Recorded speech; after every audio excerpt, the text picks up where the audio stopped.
அனைவருக்கும் வணக்கம். கணினியின் தோற்றம் வளர்ச்சி குறித்து ஒரு கட்டுரை வரைக அப்படின்ற வினாவுக்கான பதிலை நம்ம பார்க்க போகிறோம். நான் உங்கள் ஜி ராஜா. முன்னுரை.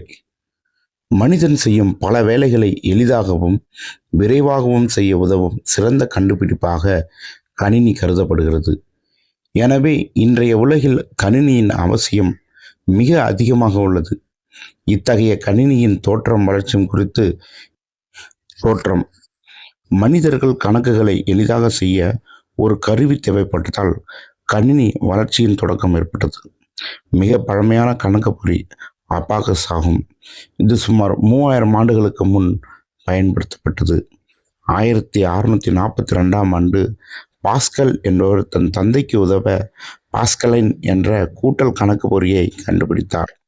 பின்னர் சார்லஸ் பாப்பேஜ் 1837இல் பகுப்பாய்வு பொறி என்ற எந்திரத்தை வடிவமைத்தார். இதனால் அவரை நவீன கணினியின் தந்தை என்று அழைக்கின்றனர். ஏடா லவ்லேஸ் என்ற பெண் உலகில் முதல் கணினி நிரலாளராக புரோகிராமராக அறியப்படுகிறார். கணினியின் வளர்ச்சி படிநிலைகள். கணினியின் வளர்ச்சி பொதுவாக 5 தலைமுறைகளாக பிரிக்கப்படுகின்றன. இன்னைக்கு 6வது தலைமுறையும் இணைஞ்சிருக்கு. நம்ம பார்ப்போம். ஜெனரேஷன்ஸ். முதல் தலைமுறை 1940 56 வரைக்கும். அது வெற்றிட குழாய் வேக்கம் டியூப் தொழில்நுட்பம் பயன்படுத்தி இதை பயன்படுத்தினாங்கன்னு சொல்கிறாங்க. மிகப்பெரிய அளவில் அதிக மின்சாரமும் பயன்படுத்தப்பட்டது. உதாரணம் எனியக் ஆரம்ப கால மின்கணினி இது. அடுத்தது 2ஆம் தலைமுறை டிரான்சிஸ்டர் மின்மாற்றி பயன்படுத்தப்பட்டது. முதல் தலைமுறை கணினி மிகப்பெரிய அளவில் ஒரு ரூம் அளவுக்கு இருந்தது. ஆனால் 2ஆம் தலைமுறையில் கணினி கொஞ்சம் சின்னதாகுது, கொஞ்சம் வேகமாகவும் செயல்பட ஆரம்பிக்குது. அடுத்தது 3ஆம் தலைமுறை 1964 1971 வரைக்கும். இது இன்டிகிரேட் சர்க்கியூட் ஐசி ஒன்றிணைந்த மின்சுற்று பயன்படுத்துது. கணினி செயல்திறன் அதிகரித்தது அதனால். அடுத்தது 4ஆம் தலைமுறை 1971 தற்போது வரைக்கும். மைக்ரோ ப்ராசஸர் நுண்செயலி கண்டுபிடிக்கப்பட்டது. ப்ரொஃபஷனல் கம்ப்யூட்டர் பயனர்கள் கணினி உருவானது. காரணமாக டெஸ்க்டாப் லேப்டாப்புகள். அடுத்தது 5ஆம் தலைமுறை ப்ரெசன்ட் அண்ட் ஃபியூச்சர். இது ஆர்டிஃபிஷியல் இன்டெலிஜென்ஸ் செயற்கை நுண்ணறிவியல் ஏஐ சொல்கிறோம் இல்லையா, இதை மையப்படுத்தி இந்த கணினிகள் உருவாக்கப்படுகிறது.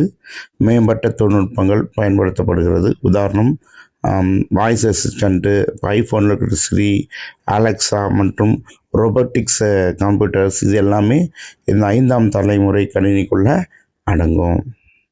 கணினியின் வகைப்பாட்டு வளர்ச்சி.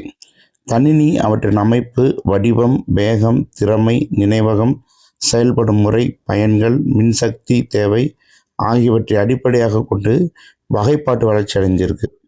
உருவ அடிப்படையில் பார்த்திங்கன்னா பெருமுக கணினி மெயின் ஃப்ரேம் கம்ப்யூட்டர் சொல்லுவாங்க, குறுமுக கணினி மினி கம்ப்யூட்டர்ஸ், நுண்கணினி மைக்ரோ கம்ப்யூட்டர், மீ கணினி சூப்பர் கம்ப்யூட்டர்.